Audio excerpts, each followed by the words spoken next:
नमस्कार. आज दिनांक 24 ऑगस्ट 2026. आजच्या चालू घडामोडींच्या व्हिडिओमध्ये मी अभिजित तुमच्या सर्वांचं सहर्ष स्वागत करतो. व्हिडिओमधील प्रश्न आपल्याला पोलीस भरतीसाठी, तलाठी भरतीसाठी, वनरक्षक भरतीसाठी, त्यासोबतच MPSC आणि इतर सर्व सरळ सेवा भरती परीक्षांसाठी उपयुक्त असणार आहेत. त्यामुळे जर तुम्ही या परीक्षांसाठी तयारी करताय तर व्हिडिओ पूर्ण पहा आणि आवडल्यास व्हिडिओला लाईक करून आपल्या चॅनलला सबस्क्राईब करा. सुरुवात करूयात आजच्या प्रश्नांना. पहिला प्रश्न, महाराष्ट्र केसरी कुस्ती स्पर्धा 2026-27 चे आयोजन कोणत्या शहरात केले जाणार आहे? या ठिकाणी पहा काय विचारलंय. महाराष्ट्र केसरी कुस्ती स्पर्धा 2026-27 याचं आयोजन आहे ते 2026-27 साठी नागपूर या शहरामध्ये केलं जाणार आहे, म्हणून पर्याय C याचं उत्तर आहे. आता मित्रांनो, या स्पर्धेसाठी कोणी मंजुरी दिली आहे तर महाराष्ट्र राज्य कुस्तीगीर संघटनेनं मंजुरी दिली आहे. या संघटनेचे अध्यक्ष कोण आहेत? रामदास तडस. लक्षात ठेवायचं आहे, महाराष्ट्र राज्य कुस्तीगीर संघटना याचे अध्यक्ष रामदास तडस हे आहेत. ठीक आहे. पुढे पहा प्रश्न क्रमांक 2, प्रधानमंत्री धनधान्य कृषी योजना कोणत्या वर्षापासून सुरू केली जाणार आहे? या ठिकाणी पहा, प्रधानमंत्री धनधान्य कृषी योजना 2025-26 पासून सुरू होणार आहे आणि पुढील 6 वर्षांसाठी ती कार्यरत असणार आहे. म्हणजे आपलं उत्तर काय? पर्याय B, 2025-26 पासून ही योजना सुरू होत आहे आणि पुढे मित्रांनो ही 6 वर्ष आणखी राबवली जाणार आहे. पुढे पहा प्रश्न क्रमांक 3, 100% LPG मुक्त आणि PNG युक्त झालेले आशिव हे गाव महाराष्ट्रातील कोणत्या तालुक्यातील आहे? आता या ठिकाणी पहा, 100% LPG मुक्त गाव कोणतं ठरलेलं आहे, तसेच मित्रांनो हेच गाव PNG युक्त म्हणजे 100% PNG वापरणारं गाव ठरलेलं आहे. ते गाव कोणतं? तर आशिव. कुठे आहे? लातूर जिल्ह्यातील औसा या तालुक्यामध्ये आहे. म्हणजे आपलं उत्तर काय असणार आहे? पर्याय A. आशिव हे गाव लातूर जिल्ह्यातील औसा तालुक्यामध्ये आहे, जे 100% LPG मुक्त आणि 100% PNG युक्त गाव झालेलं आहे. प्रश्न क्रमांक 4, महाराष्ट्रात 21 ऑगस्ट हा राज्य जलसंधारण दिन कोणाच्या जन्मदिवसानिमित्त साजरा केला जातो? या ठिकाणी पहा, सुधाकरराव नाईक यांचा जन्मदिवस असतो 21 ऑगस्ट आणि मित्रांनो यांच्या जन्मदिवशीच महाराष्ट्रामध्ये दरवर्षी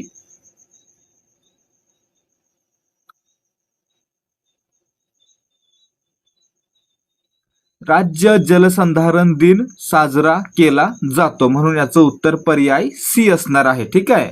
सुधाकरराव नाईक कोण होते? महाराष्ट्राचे माजी मुख्यमंत्री होते. यांचा जन्मदिवस हा 21 ऑगस्ट हा राज्यामध्ये राज्य जलसंधारण दिन म्हणून साजरा केला जातो. तसेच मित्रांनो जर आपण विचार केला पुढे याच्या, तर 15 ऑगस्ट ते 21 ऑगस्ट हा जो आठवडा आहे, हा जो सप्ताह आहे, तो महाराष्ट्रामध्ये राज्य जलसंधारण सप्ताह म्हणून देखील साजरा केला जातो.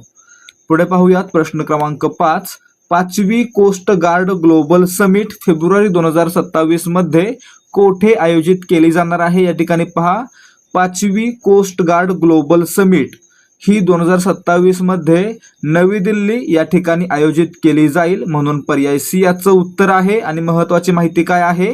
प्रश्न विचारला जातो, 5व्या कोस्ट गार्ड ग्लोबल समिटचे यजमानपद कोणत्या देशाकडे आहे?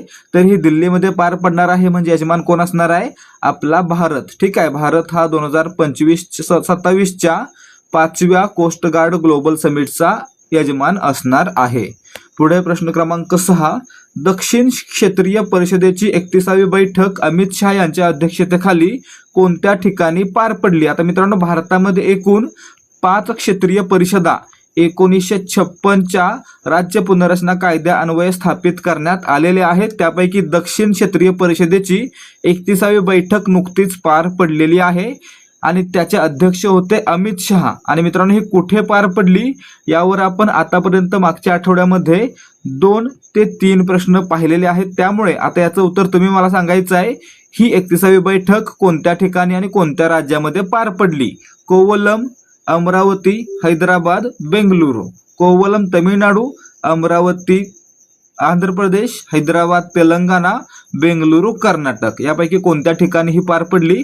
कमेंट करून सांगायचं आहे. तुम्ही जर मागचे व्हिडिओ व्यवस्थित पाहिलेत किंवा जरी व्हिडिओ तुम्ही आज पहिल्यांदा पाहताय परंतु तुमचा अभ्यास आधीच झालेला आहे तर तुम्ही व्हिडिओ खाली कमेंट करून याचं उत्तर सांगायचं आहे। दक्षिण क्षेत्रीय परिषदेची 31वी बैठक कोणत्या ठिकाणी पार पडलेली आहे?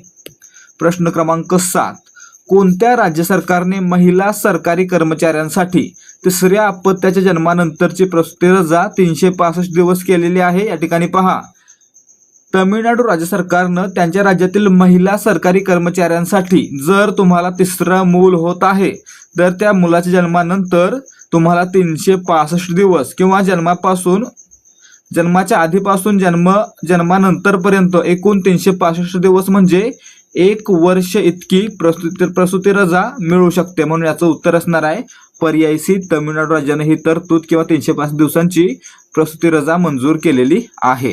प्रश्न क्रमांक 8, रेंज लँड रिस्टोरेशन अवॉर्ड 2026 ने सन्मानित करण्यात आलेले सुमेर सिंग भाटी हे कोणत्या राज्यातील आहेत? तर त्या ठिकाणी पहा, रेंज लँड रिस्टोरेशन अवॉर्ड 2026 ने कोणाला सन्मानित करण्यात आलं? सुमेर सिंग भाटी यांना सन्मानित करण्यात आलं। आणि मित्रांनो, हे मूळचे कोणत्या राज्यातील आहेत? राजस्थान या राज्यातील आहेत। राजस्थानमधील जैसलमेर या ठिकाणचे हे आहेत। ठीक आहे। नमस्कार, स्पर्धा परीक्षा करणाऱ्या मित्रांनो, मराठी व्याकरणामुळे मार्क जात आहेत तर काळजी करू नका। ध्येयाधिकारी घेऊन आलाय तुमच्यासाठी संपूर्ण समाधान।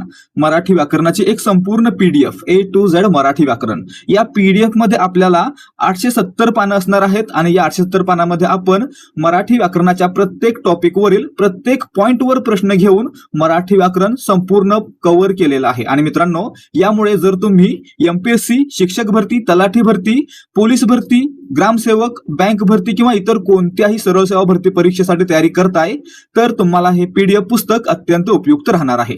या पुस्तकाची मूळ किंमत आहे 200 रुपये, परंतु आपण या ठिकाणी ऑफर घेऊन आलो आहोत फक्त 50 रुपयांची। आणि यासोबतच आपण आणखी देणार आहोत 168 पानांच्या पीडीएफ नोट्स आणि 10 मराठी व्याकरणाच्या प्रश्नपत्रिका। म्हणजे आपल्याला काय मिळतंय?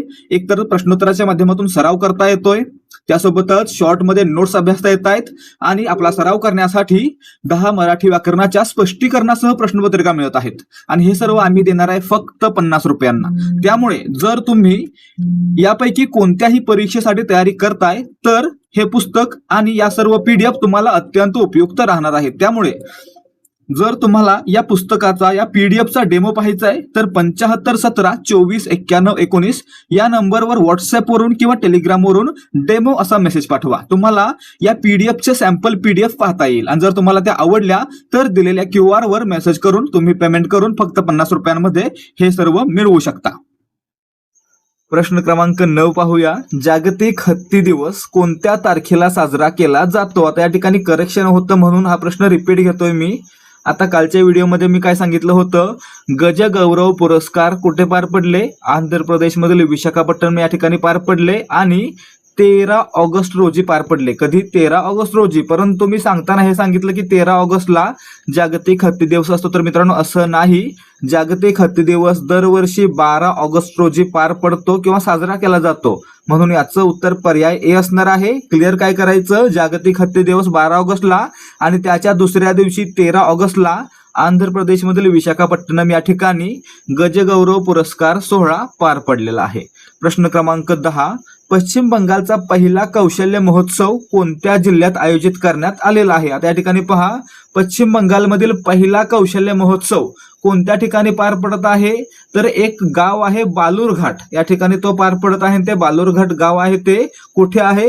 दक्षिण दिनाजपूर या जिल्ह्यामध्ये आहे। म्हणून आपण काय सांगू शकतो? पश्चिम बंगालचा पहिला कौशल्य महोत्सव पश्चिम बंगालच्या दक्षिण दिनाजपूर या जिल्ह्यात पार पडत आहे। म्हणून पर्याय बी याचं उत्तर आहे। गावाचं नाव विचारलं तर बालूरघाट, लक्षात ठेवायचं आहे। पश्चिम बंगालचा पहिला कौशल्य महोत्सव दक्षिण दिनाजपूर जिल्ह्यातील बालूरघाट या ठिकाणी पार पडलेला आहे। ठीक आहे। पुढे पाहायचं प्रश्न क्रमांक 11, इस्रोच्या GISAT-1A या पृथ्वी निरीक्षण उपग्रहाला आणखी कोणत्या नावाने ओळखले जाते? आता या ठिकाणी पहा, GISAT-1A काय आहे? एक पृथ्वीचं निरीक्षण करणारा उपग्रह आहे। आणि मित्रांनो याचं दुसरं नाव कोणतं आहे? तर EOS-05 हे या उपग्रहाचं दुसरं नाव आहे। म्हणजे आपलं उत्तर पर्याय बी असणार आहे। याचं काम काय? पृथ्वीचं निरीक्षण करणं। ठीक आहे। पुढे पाहूयात प्रश्न क्रमांक 12, राष्ट्रीय डोपिंग विरोधी संस्थेने म्हणजे नाडाने 10 वर्षांची बंदी घातलेला शिवपाल सिंग कोणत्या खेळाशी संबंधित आहे? आता या ठिकाणी पहा, शिवपाल सिंग हा खेळाडू आहे तो भालाफेक या खेळाशी संबंधित आहे, ज्यानं आशियाई क्रीडा स्पर्धा 2019 मध्ये रौप्य पदक जिंकलेलं होतं. आणि मित्रांनो, तरी देखील डोपिंग चाचणीमध्ये अपयशी ठरल्यामुळे नाडानं म्हणजे नॅशनल अँटी डोपिंग एजन्सीनं शिवपाल सिंग यांच्यावर 10 वर्षांची बंदी घातलेली आहे. म्हणजे आपलं उत्तर पर्यायी सी, भालाफेक या खेळाशी संबंधित शिवपाल सिंग यांच्यावर बंदी घालण्यात आलेली आहे. कारण काय? पुढच्या प्रश्नामध्ये प्रश्न क्रमांक 13, नाडाने शिवपाल सिंग यांच्या नमुन्यात कोणता प्रतिबंधित पदार्थ आढळल्याने त्याच्यावर कठोर कारवाई केली? या ठिकाणी पहा, नाडा फुल फॉर्म विचारला जाईल. नॅशनल अँटी डोपिंग एजन्सी या संस्थेनं शिवपाल सिंग यांच्या नमुन्यामध्ये काय आढळलं? तर मेथेनडिएनोन हे आढळलं, त्यामुळे त्याच्यावर ही कारवाई करून 10 वर्षांची बंदी घालण्यात आलेली आहे. ठीक आहे, म्हणजे याचं उत्तर पर्यायी बी. काय आढळलं? मिथेनडिएनोन आढळलेलं आहे. प्रश्न क्रमांक 14, भारतात राष्ट्रीय अंतराळ दिवस कधी साजरा करण्याची घोषणा करण्यात आली आहे? या ठिकाणी पहा, 23 ऑगस्ट 2023 ला भारताचं चंद्रयान 3 चंद्रावर उतरलं. आणि मित्रांनो, या स्मरणार्थच दरवर्षी 23 ऑगस्ट हा दिवस राष्ट्रीय अंतराळ दिवस साजरा करण्याची घोषणा तत्कालीन पंतप्रधान नरेंद्र मोदी यांनी केलेली आहे. म्हणजे याचं उत्तर पर्याय सी, 23 ऑगस्टला भारतामध्ये राष्ट्रीय अंतराळ दिवस साजरा केला जातो. घोषणा कधी झाली? 2023 मध्ये. कारण काय? कारण 23 ऑगस्ट 2023 ला भारताचं चंद्रयान 3 चंद्राच्या दक्षिण ध्रुवावर उतरलेलं आहे. ठीक आहे, पुढे पाहूयात. प्रश्न क्रमांक 15, चंद्रयान 3च्या विक्रम लँडरने चंद्राच्या पृष्ठभागावर ज्या ठिकाणी सॉफ्ट लँडिंग केले त्या ठिकाणाला काय नाव देण्यात आले आहे? त्या ठिकाणी पहा, चंद्रयान 3 23 ऑगस्ट 2023 ला चंद्रावर उतरले, चंद्राच्या दक्षिण ध्रुवावर उतरले. ठीक आहे, आता पुढे त्याच्यामध्ये काय काय होतं? तर विक्रम नावाचा लँडर होता आणि प्रज्ञान नावाचा रोवर होता. आता मित्रांनो, हे विक्रम लँडर कुठे उतरलेलं आहे? चंद्राच्या दक्षिण ध्रुवावर. त्या ठिकाणाला काय नाव दिलं? त्याला नाव दिलं शिवशक्ती पॉइंट. म्हणून याचं उत्तर पर्याय बी असणार आहे. चंद्रयान 3च्या उतरलेल्या ठिकाणाला काय नाव दिलं? शिवशक्ती पॉइंट असं नाव दिलं. प्रश्न क्रमांक 16, भारताच्या यशस्वी चंद्रयान 3 मोहिमेचे संचालक कोण होते? या ठिकाणी पहा, चंद्रयानची मोहीम होती त्यावेळी संचालक होते पी वीर मुथुवेल. म्हणून याचं उत्तर पर्याय सी असणार आहे. प्रश्न क्रमांक 17, 2026 चा प्रतिष्ठित सरला पुरस्कार डॉक्टर आशुतोष परिदा यांना त्यांच्या कोणत्या काव्यसंग्रहासाठी प्राप्त झाला? या ठिकाणी पहा, डॉक्टर आशुतोष परिदा यांचा एक काव्यसंग्रह आहे कोणता? विश्वास दे पृथ्वी. या काव्यसंग्रहासाठी त्यांना 2026 चा सरला पुरस्कार जाहीर झालेला आहे, प्राप्त झालेला आहे. म्हणजे आपलं उत्तर पर्याय डी. काय लक्षात ठेवणार? 2026 चा सरला पुरस्कार कोणाला? डॉक्टर आशुतोष परिदा यांना. कारण काय? कारण त्यांचा काव्यसंग्रह आहे विश्वास दे पृथ्वी. प्रश्न क्रमांक 18, जागतिक कुस्ती स्पर्धा अंडर 20 2026 मध्ये सुवर्ण पदक मिळवणारी भारतीय महिला कुस्तीपटू कोण? आता या ठिकाणी पहा, 2026च्या 20 वर्षाखालील जागतिक कुस्ती स्पर्धांमध्ये भारताच्या काजल धोचक यांनी काय केलेलं आहे? भारतासाठी सुवर्ण पदक जिंकलेलं आहे. म्हणून याचं उत्तर असणार आहे पर्याय ए. ठीक आहे, काजल धोचक यांनी भारतासाठी जागतिक कुस्ती स्पर्धा अंडर 20 मध्ये सुवर्ण पदक जिंकलेलं आहे. पुढे प्रश्न क्रमांक 19, नुकत्याच प्रकाशित झालेल्या सप्पर राम तपस्वी राजा या पुस्तकाचे लेखक कोण आहेत? लक्षात ठेवायचं आहे, सप्पर राम तपस्वी राजा, लेखक आशुतोष अग्निहोत्री. म्हणजे याचं उत्तर पर्याय बी असणार आहे.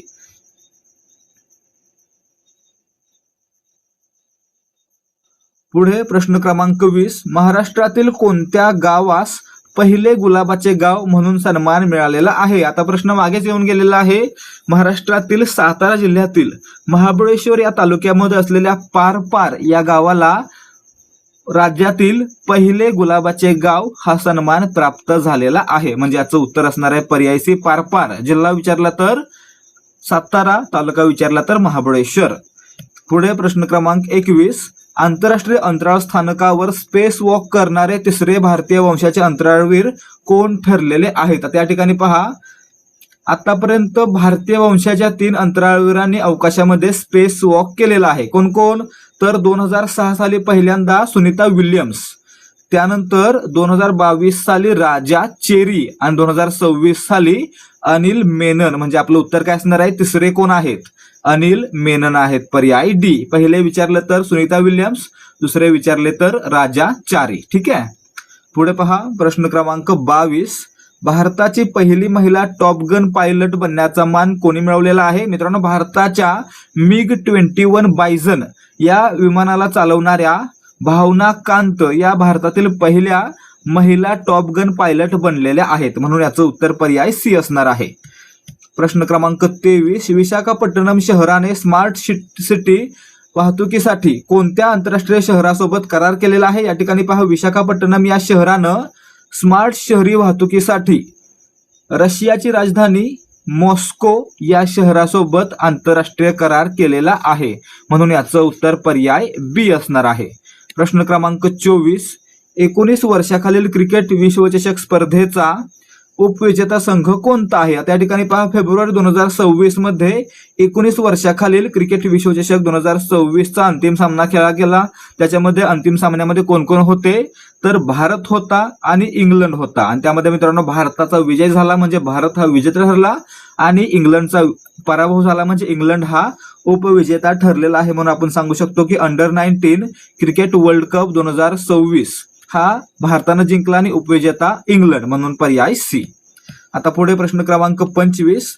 पिथोरा चित्रकला कोणत्या राज्यातील रुथुवा आदिवासी कलाकारांशी संबंधित आहे, जिला नुकताच GI टॅग मिळाला? आता पिथोरा नावाची चित्रकला आहे जी गुजरात या राज्यातील आदिवासी जमातीद्वारे काढली जाते. आणि मित्रांनो, त्या आदिवासी जमातीचं नाव काय आहे? रुथुवा आदिवासी जमात. आणि मित्रांनो, या जमातीतील या कलेला नुकताच GI टॅग मिळालेला आहे. आणि कुठल्या राज्यामध्ये? तर गुजरात राज्यामध्ये. म्हणून पर्याय डी याचं उत्तर असणार आहे. अशा प्रकारे विद्यार्थी मित्रांनो, आपले आजचे चालू घडामोडींचे प्रश्न समाप्त झालेले आहेत. जर तुम्हाला आजच्या प्रश्नांची उत्तरं आणि सांगितलेले स्पष्टीकरण योग्य वाटलं असेल, आवडलं असेल, तर या व्हिडिओला लाईक करा. आणि व्हिडिओ कसा वाटला व्हिडिओ खाली कमेंट करून नक्की सांगा. तुमचा एक प्रतिसाद देखील आम्हाला पुढील व्हिडिओ बनवण्यासाठी प्रोत्साहन देत असतो, त्यामुळे कमेंट नक्की करा. तसेच आपले जे कोणी मित्रमैत्रिणी पोलीस भरती आणि इतर परीक्षांसाठी तयारी करतायत त्यांच्यासोबत हा व्हिडिओ आणि आपलं चॅनल शेअर करा. भेटूयात या सिरीजच्या पुढच्या भागामध्ये. जय हिंद, जय भारत आणि जय महाराष्ट्र.